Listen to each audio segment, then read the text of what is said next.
Tohle je LearnCheck Online. Díky, že posloucháte. Tématem dnešního podcastu je život s domácími mazlíčky. Nezapomeňte, že se můžete přidat na Telegramu do skupiny Čeština pro cizince aneb iLearnCheck. Budu moc ráda, když mě podpoříte na www.patreon.com/iLearnCheck a nebo se stanete členy mého kanálu na YouTube LearnCheck Online.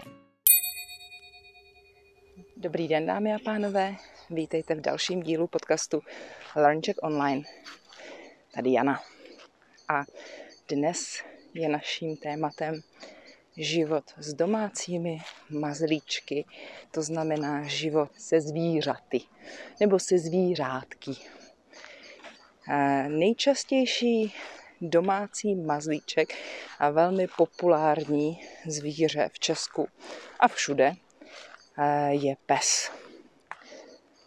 A určitě hned za ním, jestli ne před ním, to nevím, neviděla jsem žádné statistiky, nepamatuju si čísla, i kdybych je viděla, tak další populární zvířata jsou kočky, ale samozřejmě lidé můžou mít doma i například malého králíčka, nebo můžou mít doma rybičky, křečky, morčata. Někteří lidé mají rádi pavouky, hady, nebo mají například chameleona, nebo činčilu a kdo ví, co ještě. Něco trochu jiného jsou domácí zvířata užitková nebo hospodářská zvířata. Tahle zvířata lidé chovají pro nějaký užitek. Například je chtějí sníst jako prase, nebo jim to zvíře dává mléko jako kráva nebo koza, nebo od něj mají vejce, od slepice například. Nebo i ten pes může být užitečný, protože hlídá jejich hospodářství. No a někteří lidé milují koně, možná na nich rádi jezdí, ale možná je také využívají pro nějakou práci.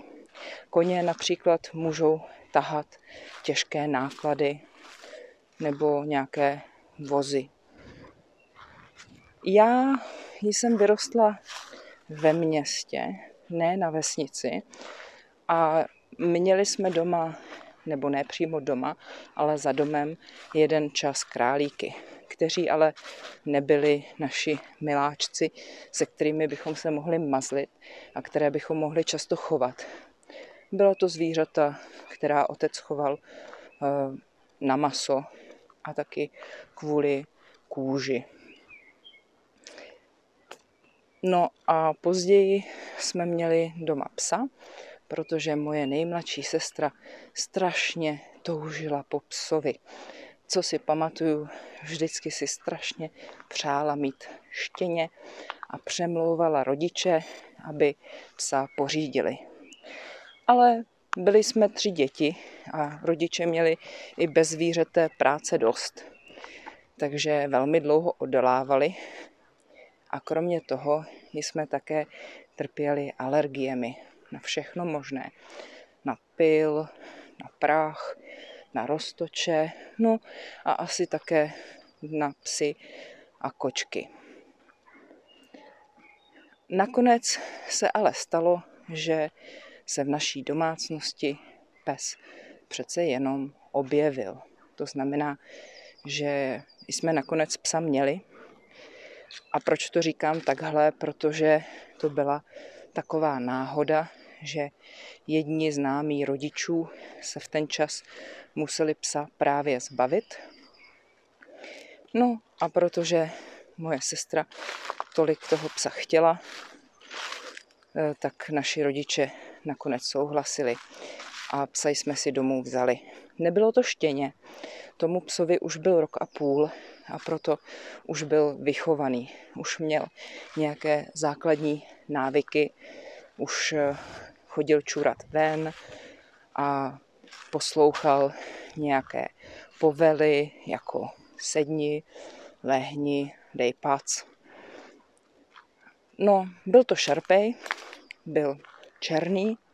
Šarpej to je takové středně velké plemeno, které má dost krátkou srst a má takovou zvláštní kůži, takovou vrásčitou. Často můžete vidět na internetu obrázky nebo si koupit pohlednice, na kterých jsou šarpejí štěňátka. Protože jsou to taková směšně vypadající zvířata. Ale to bylo v době, kdy já jsem šla studovat na vysokou školu, takže si ani nepamatuju, jaká starost o toho psa byla. Měl doma nějaký pelech, to znamená místo, kde mohl spát. Měl misky s vodou a se žrádlem, s krmením. No a měl nějaké hračky, myslím, a muselo se s ním chodit na procházku několikrát za den.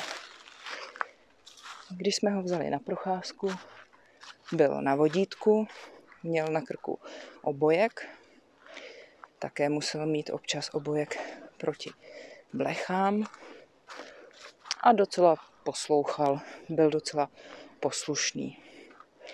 Když zemřel, bylo mu asi 13 let, jestli se nepletu.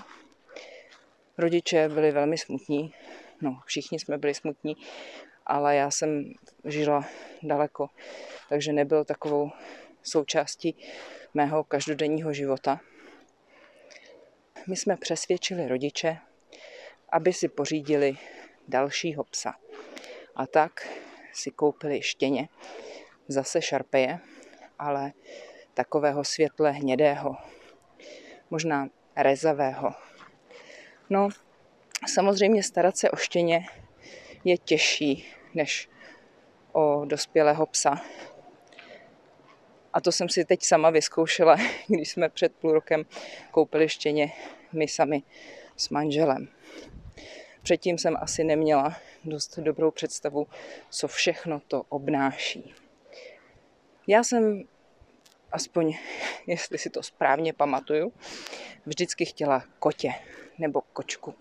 Vždycky se mi zdálo, že ve srovnání se psy jsou kočky takové důstojnější. A že psi jsou hloupí, že psi za vámi pořád chodí jako pejsek, to se říká, že nejsou samostatní a že vyžadují docela dost péče. Musíte, jak jsem už říkala, s nimi chodit na procházku a pořád chtějí být u vás.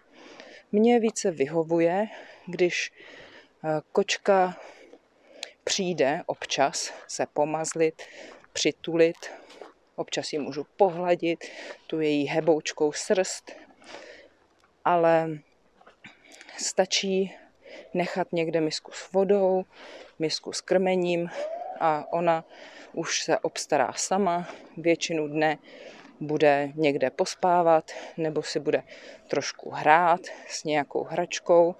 Sama si dojde na záchod, který samozřejmě je třeba čistit, ale není to tolik péče. A další výhodou je, že aspoň tak, jak to mám já, tak můžu odjet například na víkend pryč a kočka to doma vydrží. Nevadí, že tam zůstane sama. Kromě toho už jsem vám, myslím, prozradila, že je to přibližně 3 roky, co kočka nezůstane doma sama, protože jsem dostala druhou kočku a tak si můžou dělat společnost, můžou se k sobě přitulit a můžou si hrát. Myslím, že mám štěstí, protože moje kočky se spřátelily. Viděla jsem u druhých, nebo jsem slyšela, že se může stát, že kočky se prostě nesnášejí a že si drží od sebe odstup, že se můžou prát a být na sebe protivné. Tak u mě to tak naštěstí není. Takže co se mě týče, preferuju kočky. Dávám jim přednost před psy.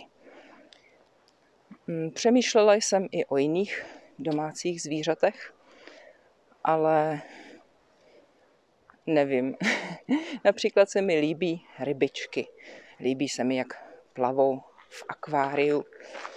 Je to takové uklidňující se na ně dívat a poslouchat, jak ta voda v tom akváriu bublá. Ale věřím, že starat se o akvárium není tak lehké, aby ta voda měla správné chemické složení, aby tam měli dostatek vzduchu, aby se tam nepřemnožily řasy například, nebo nějací šnečci. Slyšela jsem, že to také může být problém. Život se zvířetem nebo bez? To je otázka. Popravdě nevím, co na to odpovědět. Starat se o zvířata je náročné. Hlavně o psy, co se mě týče. Ale na druhou stranu je příjemné, když se můžete k tomu zvířátku přitulit. Zvedne vám náladu, když jste smutní nebo máte depresi. Zlepší vám náladu. A jestli nemáte partnera například, tak vám dělá společnost. Máte se o koho starat, máte se komu zpovídat, můžete na něj mluvit tím cizím jazykem, který se právě učíte. Já například na svou kočku v minulosti mluvila rusky. Neodpovídala překvapivě. A možná jsem zkoušela i jiné jazyky. No, jaká je vaše zkušenost? Můžete mi napsat, připomínám, janaslav@gmail.com a nebo na www.ilearncheck.com. Budu se moc těšit, mějte se hezky, nashledanou.